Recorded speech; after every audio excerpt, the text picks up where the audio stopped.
ഹരി ഓം. Divine vlogs വിത്ത് ഇന്ദുവിലേക്ക് ഏവർക്കും സ്വാഗതം. എല്ലാവർക്കും എൻ്റെ നമസ്കാരം. ഇന്ന് നമുക്ക് രാധാകൃഷ്ണ അഷ്ടകം ഒന്ന് നോക്കാം.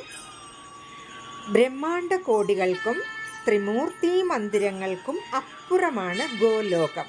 മായയും കാലവും കടന്നു ചെല്ലാത്ത ആ സച്ചിദാനന്ദധാമത്തിൽ കരുണാവർഷം ചൊരിഞ്ഞ് രാധയും കൃഷ്ണനും വാഴുന്നു. ഈ സ്തോത്രം പാരായണം ചെയ്താൽ നമുക്കും ആ കരുണാവർഷം കൊണ്ട് ആത്മാനന്ദലയം നേടാം. നമുക്ക് രാധാകൃഷ്ണാഷ്ടകം ഒന്ന് നോക്കാം. ചതുർമുഖാതിസംസ്തുതം സമസ്തസാത്വതാനുതം ഹലായുധാതിസംയുതം നമാമി രാധികാധിപം.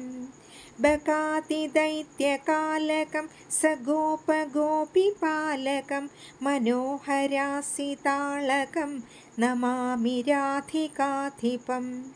സുരേന്ദ്രഗർവഗഞ്ജനം വിരിഞ്ചിമോഹഭഞ്ജനം വ്രജാംഗനാനുരഞ്ജനം നമാമി രാധികാധിപം. മയൂരപിഞ്ചമണ്ഡനം ഗജേന്ദ്രദന്തഖണ്ഡനം നൃശംസകംസദണ്ഡനം നമാമി രാധികാധിപം. പ്രദത്തവിപ്രദാരകം സുധാമധാമകാരകം സുരദ്രുമാപഹാരകം നമാമി രാധികാധിപം.